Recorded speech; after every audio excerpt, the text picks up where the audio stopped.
Hello, everyone, and welcome to our Hurtigruten webinar today, Expedition Cruising 101. And here to tell you more and to introduce you to our other speakers today is Abby Supplizio. She is our Senior Manager of Sales and Training. Abby, welcome. Thank you so much for the lovely introduction, Lee, and welcome everyone. Thank you so much for setting some time aside to attend our webinar today, Expedition Cruising 101. We are really excited to share with everyone some of our absolute favorite places in the world and how you're going to be able to experience them in our own Hurtigruten way. I'm also very excited to be joined today by two of my wonderful colleagues. Julie Miller, who traveled earlier this season to Antarctica aboard the MS Midnattsol and is still overcome with excitement about her trip this season, and Jonathan Tramontana, who sailed on the MS Fram to Antarctica, Falklands, and South Georgia. You'll be hearing more about that later. Both of them are super knowledgeable about our ships and the destinations we travel to, and I look forward to hearing about their experiences as well. As a reminder, like we said, both during and at the end of the webinar, we'll make a little bit of time to answer your questions, so please do type those in. And again, we will be emailing out this link early next week to the webinar and follow up with any questions we're unable to get to today. But before we dive into the particulars of expedition travel, I wanted to give a brief introduction about who we are and why our history is so important to what we are speaking about today. Norway has a great history of leading explorers, including, including Roald Amundsen and Fridtjof Nansen, finding a way to the North Pole, to the South Pole, through the Northwest Passage. We offer a rich legacy of unrivaled competence and knowledge in our polar waters. Last year, Hurtigruten proudly celebrated 125 years of exploration that began in 1893 when Richard With, a Norwegian ship captain, created the very first route to carry supplies, mail, and passengers along the remote coast of Norway aboard the Vesteralen year-round. This important coastal connection that spanned the Norwegian coast in only 7 days was appropriately named the Fast Route, or Hurtigruten in Norwegian, and thus our company Hurtigruten Expeditions was born. It was an extraordinary feat at that time, but nothing compared to what came next. We became the founders of polar exploration when Roald Amundsen made the first full traverse through the Northwest Passage in the early 1900s. And then shortly thereafter was the first to Antarctica, planting the Norwegian flag at the South Pole in 1911. Continuing on to the North Pole as well, he was the first person to reach both extremes of the Earth. And I can tell you that very same pioneering spirit and ocean experience carries on today in the form of modern adventure travel for people just like you and I, that we, just like you and I, we get to enjoy these regions just like the famous explorers. And that's why we like to say connect with your inner explorer. You might see it on our website and in our brochures, because we invite you to join one of our many adventures and do just that. Take the opportunity to connect with your inner explorer.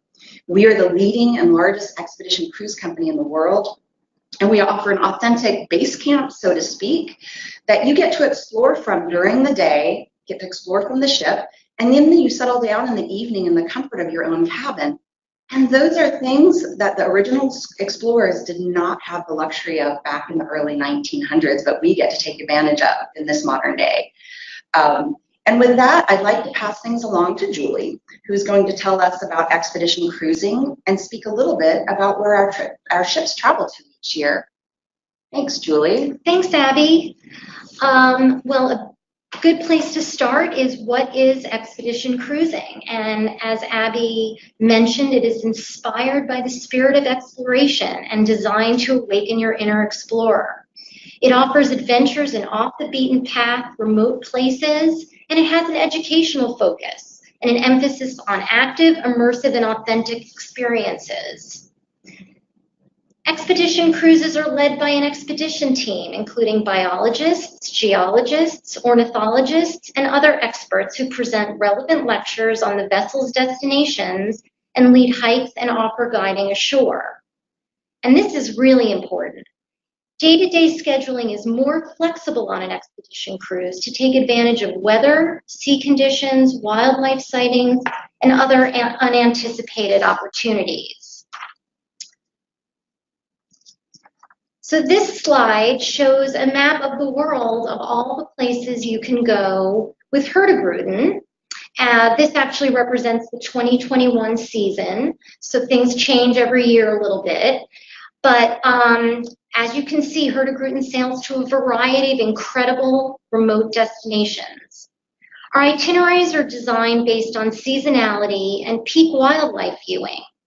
We spend our summertime in the Northern Hemisphere, where we focus on the Arctic, which includes expedition cruises such as circumnavigations of Iceland, following the footsteps of the Vikings and visiting remote settlements in Greenland, searching for polar bears in Svalbard, the Northwest Passage in Franz Josef Land, and our summertime voyages in the Arctic take advantage of the long days under the midnight sun.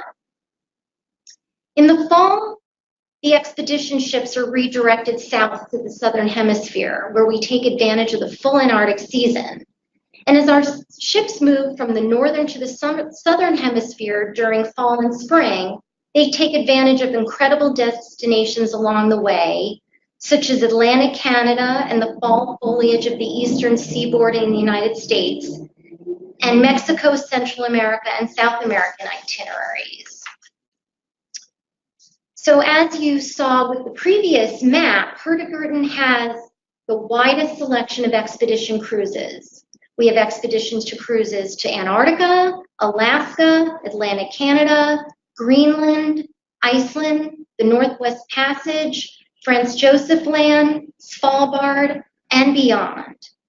Next, Jonathan will be speaking about the amazing experiences we bring our guests on expedition cruises. So how do we bring you these amazing experiences? And it really happens two ways. We do this through bringing you activities ashore and on board. And these will be things like when you go ashore, you'll have shore landings in small tender boats. Because a lot of these places that we're going to, some of them have piers, but really we're traveling in remote destinations that sometimes you're just pulling up to shore with a small tender boat. And so this is a real good part of this experience is taking these tender boats to and from the ship and just getting into these remote destinations. We'll use those same tender boats to also do expedition cruising. And so we'll cruise around the area looking for whales, looking for seals, looking for wildlife, icebergs, things like that. So you get to experience the destination not only on the shore, but from the water as well. Another way to enhance your experience is shore excursions. And this can range from camping in Antarctica, kayaking in Greenland, glacier walking in Spitsbergen, and doing guided hikes with our expedition team. We've also got options for snowshoeing in Antarctica. So you'll see some pictures here. Just really immersing yourselves into the destinations, through these activities. The other, and then we've got the photo. I love this photo of guests being guided on a snowshoe in Antarctica. Just a fantastic, shot, just high up on that snow. The other thing that we do is we'll have engaging onboard activities, and this really focuses around education on these types of expeditions. So we'll have in-depth lectures from our expedition team talking about the wildlife, the culture, destination, climate change, the history of the areas that you're traveling, and there's often a lot of that. We'll have a science center on board. We'll have microscopes taking water samples from the ocean and looking at things under the microscope in a hands-on activity. You'll have the chance to dine with the expedition team and get to know them, ask your questions and more intimately. We even have introductory photo lectures. You can bring your large camera, long lenses, DSLRs, but you don't necessarily need to. You could use a camera phone, or you could use a small compact camera. We're going to these destinations, and they're such just gorgeous, engaging destinations, and the wildlife comes so close to you that you don't always need something so high-end to get some great photos. And then, you know, when you're sailing, you'll be out on board, talking with the expedition team, looking for wildlife, lots of bird life as you're traveling from place to place. So that's also a fun activity. Yeah, the expedition teams are at the very heart of expedition cruising. I can't emphasize this enough. An expedition guide is a special type of person.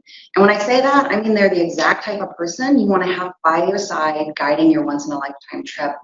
I always like to say that they know what you want to see more than you know what you want to see. They are highly skilled and knowledgeable, and they make it their mission to ensure that you really have the best wildlife encounters possible on your trip, as much as the wildlife will allow, that is.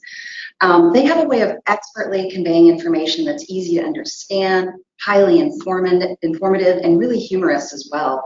I've had some seriously funny guides on many of my trips that make learning tons of fun, and it makes it more open to other passengers to ask questions when they sense the levity in the room of the presentation room. Once on board, you will meet the expedition team, who are from all different backgrounds, including a variety of experts such as geologists, biologists, geographers, historians, activity guides. But you know, no matter what discipline they come from, you can really count on them to be engaging and dynamic explorers right alongside of you. Like on this slide, you can see, I think it's the kayak guide probably explaining to the kayak group what to do and where to go. The picture in the bottom right looks like it's probably an early season Antarctica trip. Because the snow and the ice is so heavy at the shore, the expedition team actually goes out before all the passengers do, and they're cutting stairs into the ice up to the landing site. And as the season wears on, and you'll see some slides later on, some photos where there are more beach landings, where you're getting out of the ribs, which are the rubber inflatable boats that are used onto the beach. But here it looks, I bet it's early season there. And the expedition team is really your go-to people that you want to have on your side. They have a passion for science. They help with our citizen science projects we're going to talk a little more about later. They really focus on getting you out to see the landscape. And then they're out there with you. Every little thing you see, they're right there to describe what that is, where it came from, and any kind of information that's attached to it, where you learn so much. They offer the true heart of exploration. It's right out of a storybook.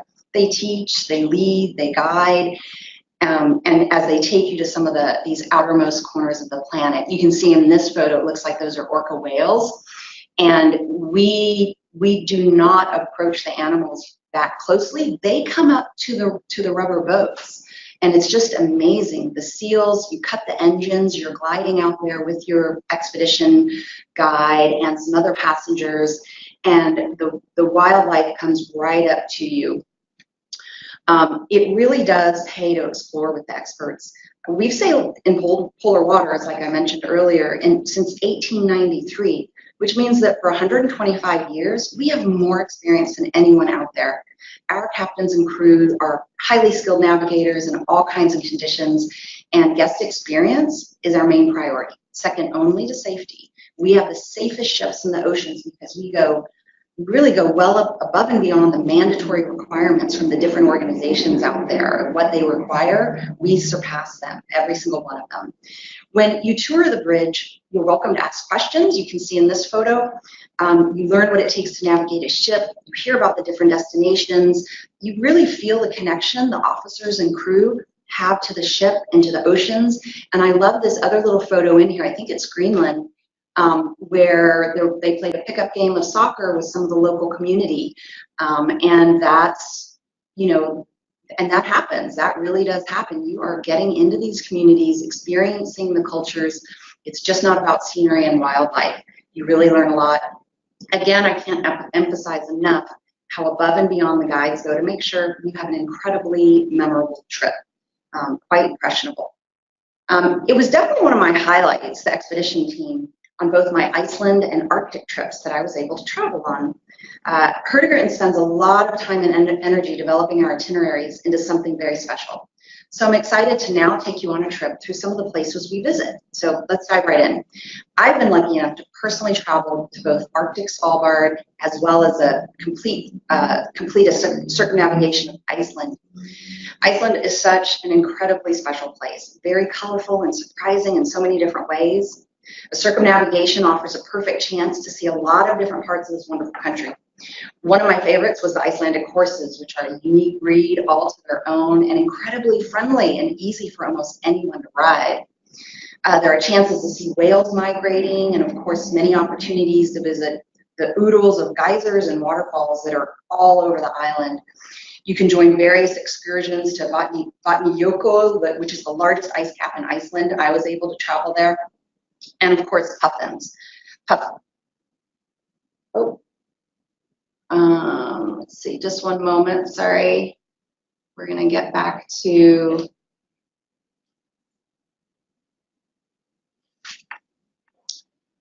yeah, we're gonna go up just a moment. There we go, okay. Those puffins, they always throw me off track. They are just magical. And there's many opportunities to see them all around Iceland. They're the funniest little critters that you've ever seen flying and going in for a landing.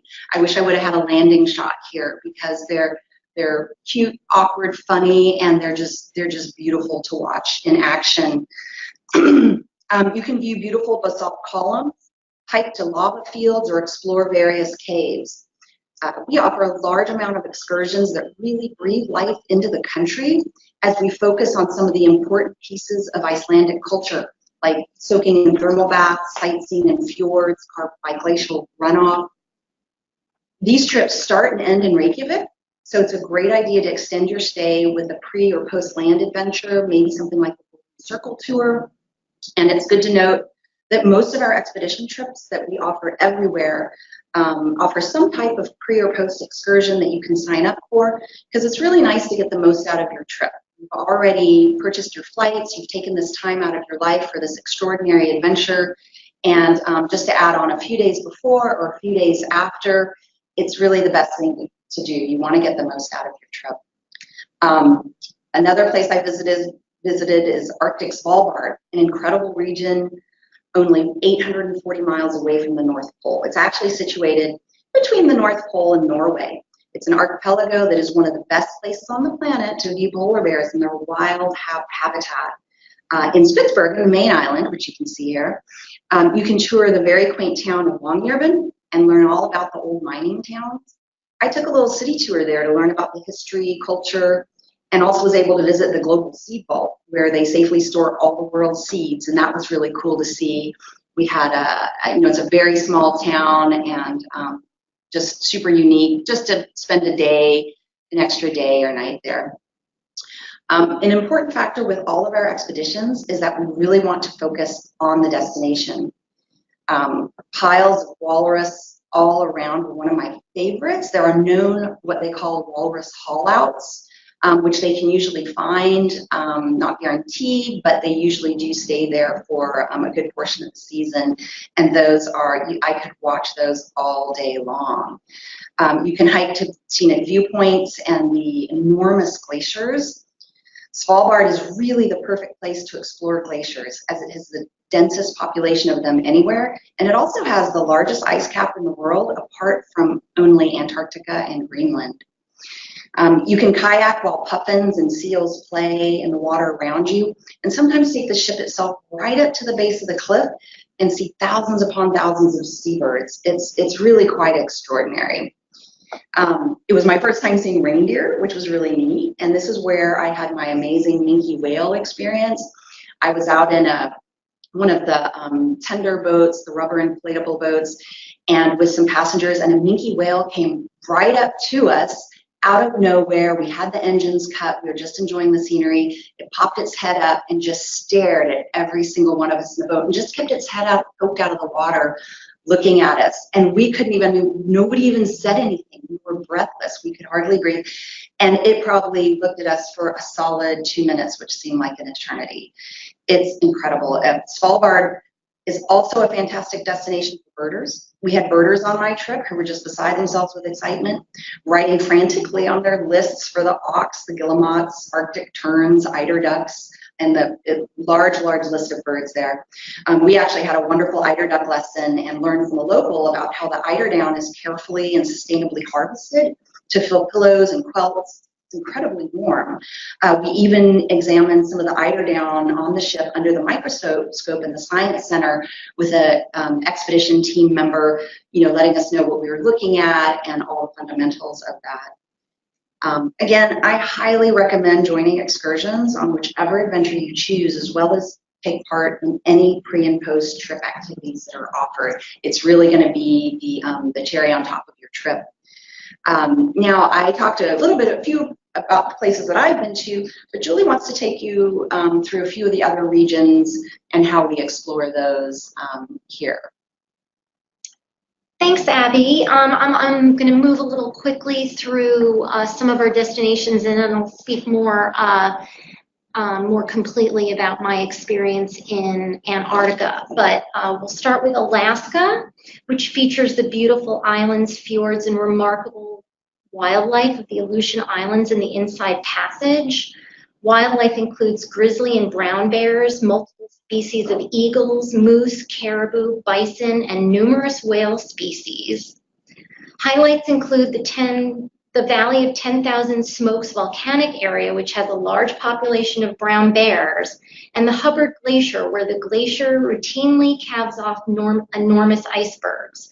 You'll learn about Native Alaskan culture and follow in the footsteps of gold miners in remote Alaskan towns.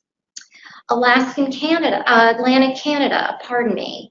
I chose this image of the Magdalen Islands because I thought it was very beautiful. It's one of the many destinations you might see on one of our Atlantic Canada cruises. And in this location, you can take a bike tour where you can enjoy the panoramic views with a local guide or go kayaking. Another lovely destination in Atlantic Canada is Peggy's Cove in Halifax, where you can enjoy a guided coastal walk with a naturalist. The Northwest Passage. The slide on the left shows an aerial view of the Northwest Passage with all the ice, islands, and challenging passageways. This route has only become navigable recently due to the reset of ice. This remote extreme region is an ice landscape of glaciers, mountains, and vast plains. And the wildlife is exciting and diverse. Walrus, muskoxen, polar bears, caribou, seals, and various whale species. Devon Island is the largest uninhabited island on Earth and features ancient Thule sites. Throughout the Northwest Passage expedition cruises, you'll visit remote Inuit settlements and learn about indigenous culture, and learn about polar exploration history through the Northwest Passage in connection with Amundsen's expedition of 1903 to 1906. Next comes Greenland, another really incredible destination. The image on the left shows the incredible Ilulissat Ice Fjord, the iceberg capital of the world and a UNESCO heritage site, featuring one of the most productive glaciers in the world. There's incredible wildlife here, including muskoxen, Arctic fox, humpback fin and minke whales. And you might visit on your specific itinerary the Northeast Greenland National Park, the largest national park in the year, or the Scoresby Sound Fjord System, the largest fjord system in the world. But I think what's really interesting about Greenland is that our expedition cruises here are the perfect mix of unique cultural experiences and incredible nature, because you're visiting remote settlements and meeting its people. As Abby showed, that you might be interacting in a soccer game. You'll be exploring Viking ruins, such as the remains of Eric the Red's estate, or hiking and kayaking in remarkable settings. Franz Josef Land is another destination that's relatively new to our itineraries. It's the world's northernmost archipelago, only 600 nautical miles from the geographic North Pole. It is rarely visited and extremely remote. It has a remarkable landscape of basalt rocks cut by glaciers, mountain fjords, bird cliffs, and Arctic tundra. The diverse wildlife includes foxes, walrus, seals, and of course the mighty polar bear. And you'll learn a lot about the history of the Russian Arctic while you're here. But this is really my favorite part, because I want to talk to you a little bit about my experience in Antarctica, which I was lucky to do in mid to late December of last year. And I'd love to share with you just a few of my incredible experiences there and some of the wonderful things we saw while we were there. Just a quick note that some of the photos were taken by my colleague and friend Vicky, who you'll see in the picture with me here right before our first landing.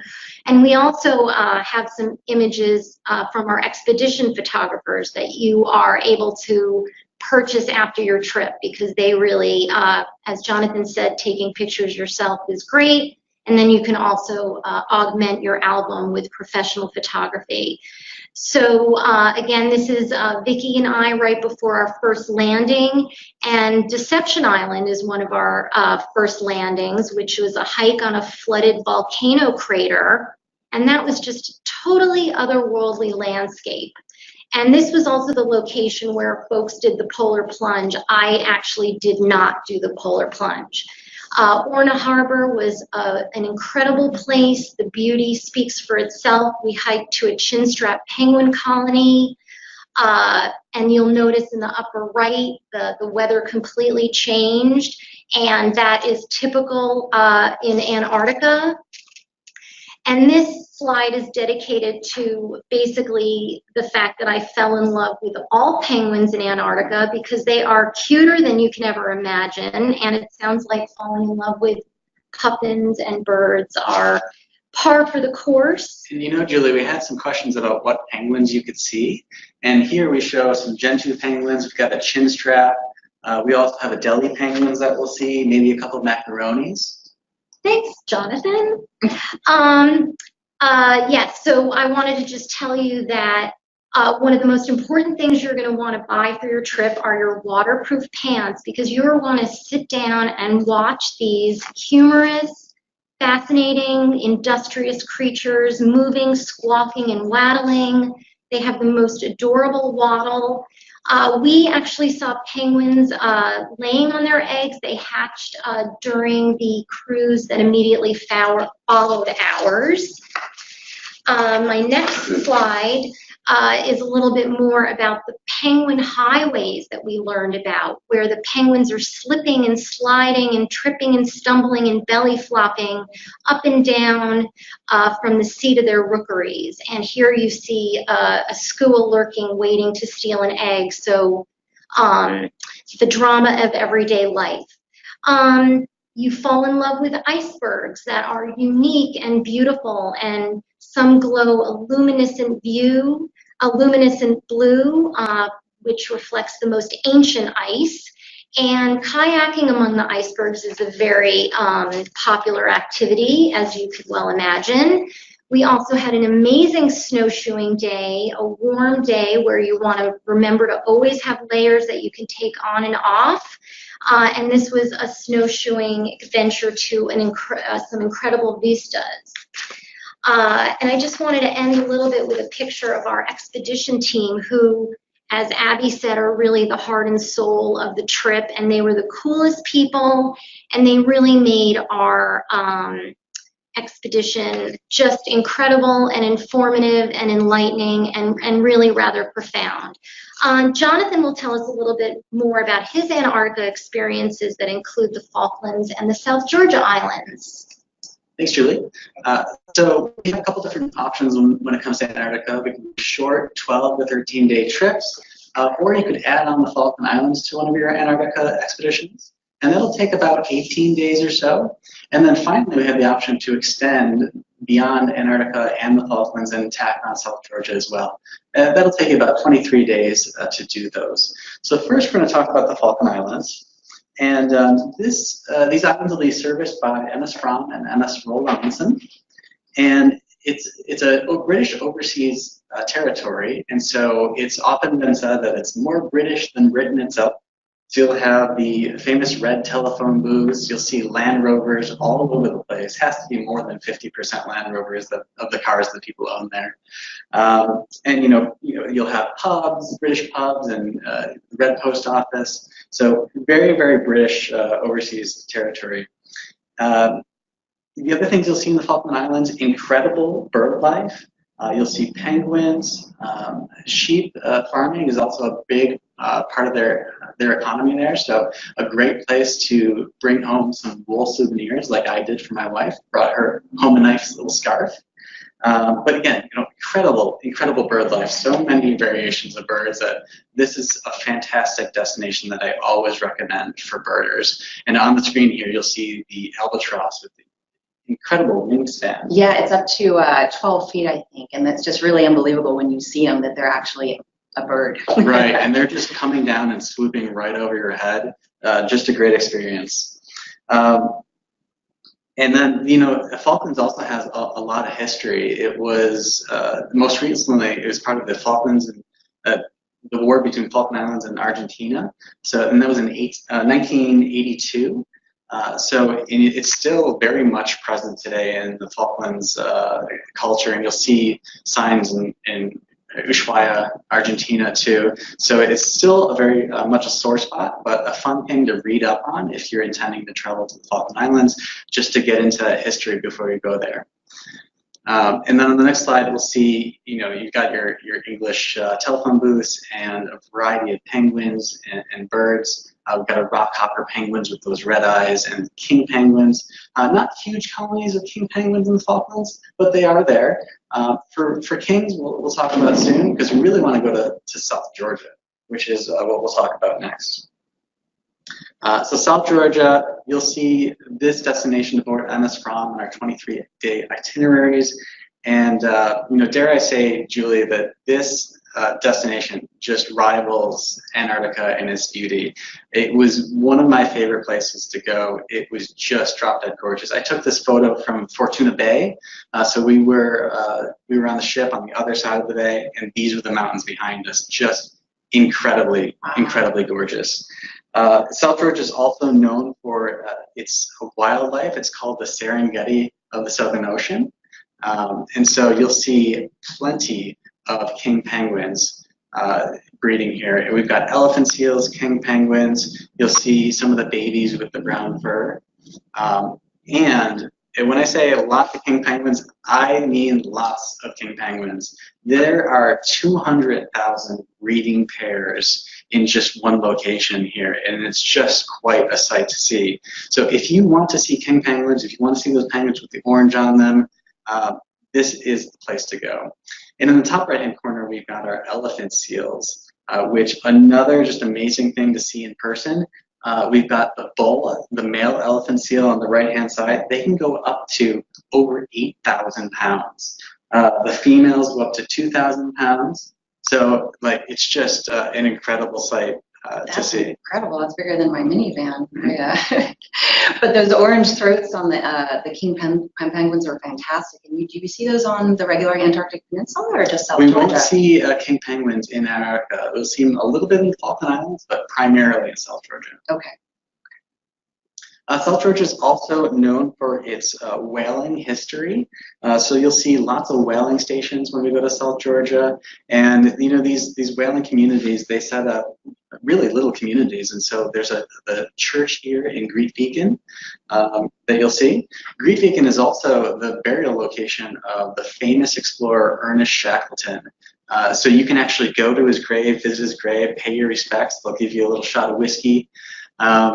And the story of Shackleton, part of expedition cruising is sailing in the wake of these great explorers and being in the history. South Georgia, we'll go to Stromness, which is where Ernest Shackleton crossed over the mountains of South Georgia after being stranded at Elephant Island. So you go to these places and there's just so much history, and you're there and you're seeing it with your own eyes. So something to read up on: Falklands, 1982 war, South Georgia. Read up on Ernest Shackleton. Just incredibly stories, and you're going to see it for yourself. And so we talked about where we go. but we also want to talk about a little bit about how we get you there, and that's by our purpose-built expedition ships. So we've got 5 ships that we primarily use for our expeditions. We've got Fram, Midnatsol, Spitsbergen, and our 2 brand new hybrid electric powered cruise ships, Roald Amundsen and Fridtjof Nansen. So MS Midnatsol is built in 2003, really a great family-friendly ship with a 2-story panorama lounge on the front of it. Real highlight of that ship. Hot tubs up on deck and a large open area top deck on the back. So great wildlife viewing from up there. And then I have to say my favorite thing about MS Midnatsol is going to be those MG suites on the back. You'll see the little bay windows poking out on the back end. So I always tell people, you've got balconies, but you get all the views of the balcony, but without the cold air. You get the comfort of your cabin. Oh, that's nice. So yeah, so I love, particularly for this ship, those bay windows on the back. And then you got a picture of your 2-story panorama lounge there. Our next ship is MS Spitsbergen. It was built in 2009, refurbished by us completely in 2016, and it's got this nice modern Scandinavian feel.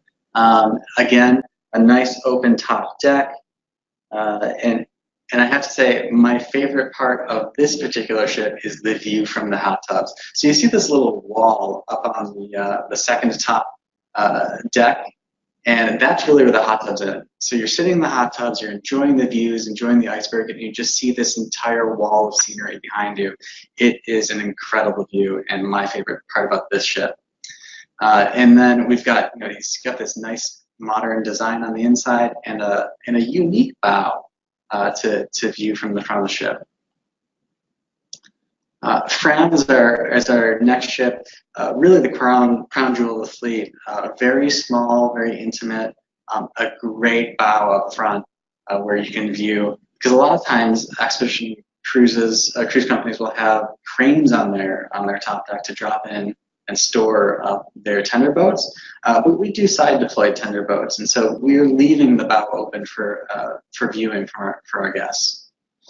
And I mentioned that Fram is very small, and I love showing this picture next to a traditional cruise ship because it gives you an idea of the sort of intimacy that you can expect from small ship cruising with Hurtigruten, and especially with Fram, and comfortable cabins and great lecture halls. Additionally, in spring of 2020 is when Fram will actually be refurbished. So we're going to totally redo the inside, and these gorgeous cabins that we'll have, and then we've got this Explorer lounge up front, very modern, great views from the lounge here.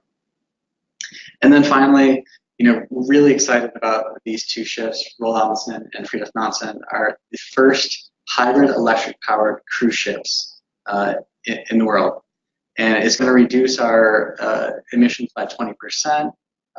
Really more environmentally friendly, and that's very important to Hurtigruten. And it's got just an elegant Scandinavian inside, and I think my favorite part of this ship is definitely going to be the infinity pool.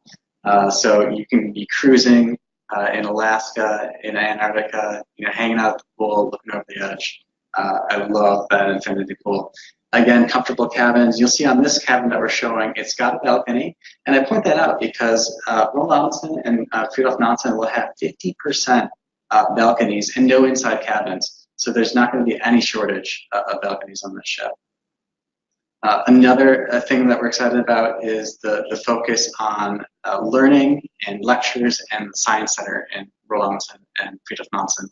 So you can see a cutaway of our lecture halls and our Science Center with on-hands experiments and microscopes. So very excited about that. Great, great. And one thing I'd like to add onto Jonathan's information, and that's really unique about our tendering operations here at Hurtigruten, is that not only can our new ships, the Amundsen and Nansen, as well as the Midnatsol, load passengers onto 2 tenders at the same time, and that is either because the ship either has 2 separate tender pits that are next to each other loading passengers, or one large tender pit that can also load onto 2 boats at the same time. And they can hold up to 22 passengers, which is twice the amount of other ships. So we have 2 areas that you can offload at, and they hold twice as many passengers. This is important because it means we can offload and onload our guests expediently, and therefore able to spend more time ashore and ice cruising and less time wasted waiting in line to get on and off the ship. We can move passengers on and off our ships very quickly because of these features. But not only do we want to welcome you to all these incredible destinations aboard these wonderful vessels, we know that being the world's largest expedition cruise company comes with great responsibility to help protect the oceans we love and actually need. I have a personal passion for protecting the environment. I used to lead a local environmental group, and that's why it's so important for me to work for a company that really that has a strong and proactive environmental mission, just like Hurtigruten. You'll learn here that sustainability is inherent in every detail of our trips, and we'd like to invite you to be part of the cleanest and greenest expeditions that are on the oceans today. We've taken the responsibility of being a leader and set a high bar for environmental standards in hopes that other shipping companies will follow suit. And reading in the news, other companies have been following. So we really want to be the environmental trendsetter. We are happy to do that. In this picture, you can see our CEO with a lot of these plastic straws that are off the ship that we no longer carry. We've been able to remove them.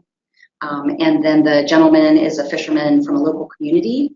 And as you can see, we really strive to contribute to sustainable development, and we create positive change in all the communities we travel to. We really try to reach out and find source for different activities and local community everywhere we can. Remember that these areas we sail to have fragile ecosystems, and we want to respect that and connect people to these areas so that they go home remembering these areas and what they were about. Ocean garbage is not going anywhere, unfortunately, which means ocean cleanup is always there for us to participate in, and we offer activities on our ships to help with ocean beach cleanup in different places that we go to. You can see some of the pictures here. There's some folks doing some beach cleanup. We get our passengers involved wherever we can. We have a proud footprint. Our goals are linked directly to UN Sustainable Development Goals, banning single-use plastic. We work closely with agencies such as Norwegian Polar Institute, IATO, and AECO, which are the advocacy groups for both the Antarctic and Arctic. And we have our very own Hurtigruten Foundation, which ensures that our guests tomorrow can always enjoy the same travel experiences that we do today. We want to keep the same experience in place, and this is very important to us. We have commitment to sustainability, as Jonathan mentioned, building the world's first hybrid electric powered expedition cruise ships. They allow us to glide through the wilderness, if you can just imagine that, silently going through the raw beauty of each region with the engines off. It's really quite incredible. But that's only the tip of the iceberg, as we like to say. Our vessels are the first in the industry which will be equipped with large battery packs and other green technology. The design of the ship's hulls, plus energy savings on board and use of electric propulsion that greatly reduces the fuel emissions. We're also completely rebuilding our existing ships to run on a combination of battery packs and biogas that's produced from organic waste like dead fish. It's been in a lot of the news lately and is just an awesome new addition to our fleet. The company also has a ban on all unnecessary single-use plastics. We not only challenged ourselves to remove all of this type of plastic from our vessels, we surpassed our standards within just 6 months. I'm so proud to be part of a company like this. And now Jonathan wants to speak a little bit about what's included in your expedition. Jonathan? So included in every expedition with us is going to be your landings, your lectures with the expedition team, your onboard programming. In additionally to that, we'll give you a complimentary use of our rubber boots because it is required in a lot of the areas that we travel, given that we're traveling in very fragile ecosystems and we don't want to track in foreign pests or foreign seas to these locations. So we'll be cleaning our rubber boots in between each landing site, and that just helps protect the areas that we're traveling in. So those will be free to rent on your trips. We'll also give you a wind and water resistant shell jacket, and that's yours to keep at the end of the trip. But you still want to layer on underneath those.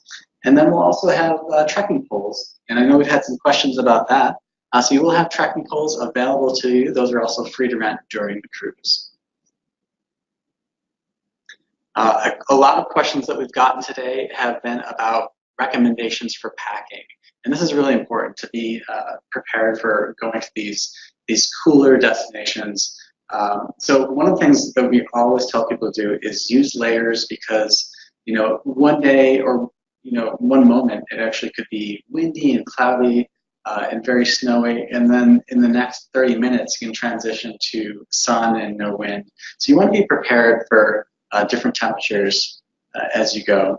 So normal things like hat, gloves, water resistant pants, so that when you're taking these tender boats and the water is splashing, you're protecting yourselves. Wool hiking socks for underneath those rubber boots that we're providing to you.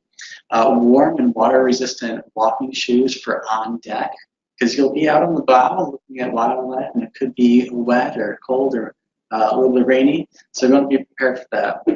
The other thing to consider is sun and dryness, especially in Antarctica. It's very bright and it's actually a desert. Not a lot of people think of it like that, but it's very, very dry. So make sure you're packing your moisturizer, your lip balm, sunglasses, sunscreen, things like that. You also want to bring swimwear, not only for the infinity pools and the hot tubs on our ships, but also for your polar plunges, because that's always a highlight of a lot of people's trips is doing the polar plunge. Another thing, make sure you're bringing a camera with you. You want to bring back these memories and brag to all your friends and family. Extra batteries, because the cold weather can drain batteries, and extra memory cards just in case you take lots and lots of photos. And then finally, a waterproof bag. You'll want this transporting your equipment, especially your camera equipment, from ship to shore, because it is salt water and it does get on your camera. So we want to make sure that that's protected for you. And one of the things about gloves that I found helpful on my trip is I had these huge, really warm gloves on, and as I kept taking pictures, because you want to take pictures like every 10 seconds because it's so amazing, is that I got the gloves that had they were gloves, but then they had this little flip over that went over the fingers, so you could quickly flip it over and your fingers, on and off your fingers, so you could easily take pictures. And I found that super helpful, and a lot of other people did too, so that was one thing that I liked. Another thing to do to prepare for your expedition, and this is really at the core of Expedition 101, is being in the right mindset and mentally preparing, so to speak. One of the things that we often say about ourselves is that we're polar opportunists, meaning that we will take the opportunities and also be at the mercy of the weather in the areas that we travel.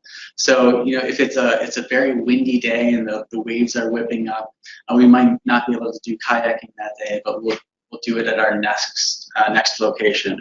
Or if it's very wavy at a landing site, we might have an alternative landing site that we can go to that's a little bit safer, because safety is the #1 priority. And we are in these extremes of the poles, and that means extremes of the weather. So, and that's on the one hand, where weather could affect your travel, or there might be a polar bear at the landing site, so we'll stick around for photos, but we wouldn't be able to land. We'll have to change our plans. But on the other end of the spectrum, in being polar opportunists, is that we don't have a very strict itinerary, so that if we see something, for example, wildlife, we're looking at whales, looking at polar bears, or in this case, when I traveled to Antarctica, we were coming in and getting very close to the continent, and we started seeing these huge, massive tabular icebergs, and the captain actually encircled the entire iceberg so that everyone could take photos. Everyone was out on the bow, so excited taking pictures, and we took that opportunity to spend more time to take pictures and to enjoy the scenery and enjoy what we're doing, instead of being on a fixed schedule. So it's just important to be in the right mindset that we're polar opportunists, and that could be weather, but it could also mean taking the opportunity to see things like this. Yep, that's absolutely right. If one door closes, another one opens, and it might even be better than the one that closed. That happened several times during my expeditions as well. Now, before we get to questions, I wanted to take a brief moment and let you know just how much we've enjoyed sharing with you how Hurtigruten's expedition cruising works. These truly are trips of a lifetime, and many people come back saying that they are actually life-changing. I've traveled all over the world on a variety of different ships, and I've got to tell you that expedition travel is by far the most enlightening and unimaginable experience I've ever had. It's just indescribable. One trip, and I was hooked. Our veteran expedition teams are the highest quality and bring life to the regions we explore in an engaging manner that really stays with you long after the trip finishes. It's very much an unsurpassed experience for me, and we look forward to welcoming you as we travel to such loved and celebrated regions. And if you're thinking about a trip with us, please know that there's much to be offered, and I hope you get to come and explore with that. And with that, I want to let you know about our current offers that we have going right now. That's right, we have some excellent special offers that are only until the end of March. Some of the $1,000 off trips include the Falklands and South Georgia and Antarctica itineraries that Jonathan highlighted during his discussion. We also have our 2020-2021 season released, and right now, early bookings only for the next few weeks until the end of March are up to 30% off. And as we begin to answer questions, a great way to find out more about our trips is to reach out to your favorite travel agent to help you decide which of our itineraries is going to be the right fit for you. Ideally, an agent who is certified by going through our Hurtigruten agent training, so they are most informed about our products and services. That's the best thing. A list of certified agents can be found on our website, but we love working with all travel agents. And again, we will email everyone the link to the taped webinar recording next week, and any questions we're unable to get to right now, we'll reach out to answer later. Okay, and I think Jonathan saw some great questions come up. Yep, so one of the questions that we had was about a couple in their early 70s wondering what sort of physical limitations there might be in these destinations. And, you know, it varies from destination to destination, but it's really sort of a choose your own adventure. Some of the areas will be rocky and uneven surfaces, and there might be longer hikes, but that doesn't mean that you can't go to shore and stay around the landing site. You're free to do that. Getting in and out of a tender boat is also a consideration, but I really love, particularly our polar circle boats. They've got these handles on the front of them, very easy to get in and out. And when getting in and out of these tender boats from both the ship and the shore, there's always at least two helping hands helping you, get in and out. So, listen to your body, know your limitations, but there's plenty that you can do and have a great time. And the penguin rookeries, are they pretty close to the shoreline? They often can be. So you can get off, depending on the landing site, you can get off the tender boat, and they will be right there, 15 feet away from your tender boat, and you can stay there and just admire them right from the shore. Great. Another question that we had was about how many landings you get each day, and that really depends on the destination that you're traveling in, and which ship you're on, whether you're traveling to more than one landing site or multiple destinations. But everyone is weather dependent going to get a landing if there is one offered that day.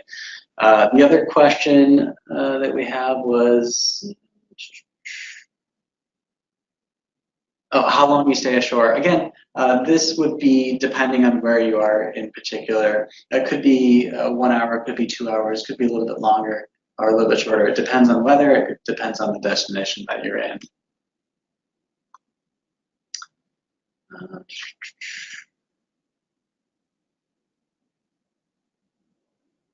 We had questions about Antarctica and specifically of what's the best time to go. Oh. Great. So different times of their austral summer have different emphasis. Earlier in the season, you're having a more pristine white snow experience, and you might see the nesting and mating of penguins. And then in the middle of the season, you're going to be seeing the chicks. and the rearing of the seal pups. And then later in the season, you're getting the most beautiful sunsets and the longest and warmest days. So there is a seasonality to it, and you're going to want to speak to your travel agent about what you most would like to see, and you're going to see incredible things no matter when you go. So that's not a problem. But if you have a burning desire to see penguin chicks, there's definitely a time to go, and your travel agent will help you with those specifics. Right, and our trips can start in as early as October, and the later end, November is considered the early season when Julie was speaking about the white pristine. A lot of photographers like that time because all the landing sites are totally covered in snow and very white. But you don't see the chicks then, but you see a lot of incredible nesting behavior as the penguins get ready for their breeding season. There's really cool, all the little penguins are stealing rocks from each other, the skuas are coming down. I have one woman who travels frequently in November that's her favorite time because of the nesting behavior. And then if you want to see the chicks, that end of December, that last week of December and into January is going to be the time to see the chicks once they hatch. And then the late season is also going to have better large mammal sightings, whales and the leopard seals and things like that. Do we have time for maybe one more question? We had questions about kids and bringing kids and minimum ages. In general, there's no minimum age except for Antarctica, where it's a minimum of 5. And then for kids in making landings up to 12 years old, we want to make sure that they're able to make the landings. But the minimum age for Antarctica is 5, and then for all other destinations, there's not a minimum. Okay, well, I think that was the last question. Great. Well, thank you so much, Todd, for taking time to join us today, everyone, and learn about expedition cruising. I really hope we were able to answer all your questions, and I trust you know by now that we are the experts at voyaging beyond the horizon, and we look forward to welcoming you all aboard in the future. So everyone, thank you so much for attending. We appreciate having you here today. Many of you have asked about the replay, and yes, indeed, we will make sure that you all receive that. And again, give us a call, give your travel agent a call if we can assist you. And this will conclude our webinar. Goodbye, everyone. Thank you very much. Goodbye. Thank you.